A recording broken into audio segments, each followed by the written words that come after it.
Un train magique qui parcourt la Voie lactée, deux enfants qui y rencontrent des personnages mystérieux. Quand un auteur français de bande dessinée adapte un mythique conte japonais, ça donne Train de nuit dans la Voie lactée, une BD pleine de poésie et de réflexion sur le sens de la vie qui n'est pas sans rappeler un certain Petit Prince. Aurélien Romano, Guillaume Delalande.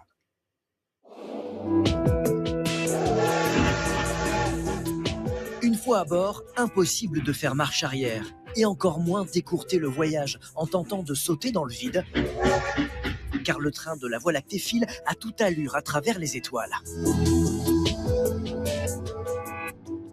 voyez comme les images se transforment. Le phare du train devient un visage. Des contours parfois incertains, des flous qui jouent avec nos perceptions.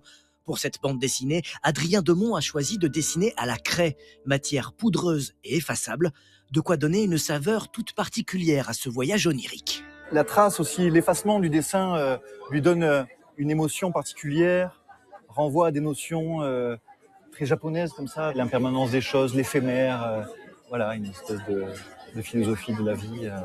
L'histoire de ce train et de ces deux jeunes garçons est en effet connue de tous les Japonais dès l'enfance. Écrit en 1927 par Kenji Miyazawa, Train de nuit dans la Voie lactée a influencé des générations de créateurs, comme Hayao Miyazaki dans Le voyage de Chihiro, ou encore Leiji Matsumoto, le créateur d'Albator, avec le dessin animé Galaxy Express 999. Galaxy Express 999.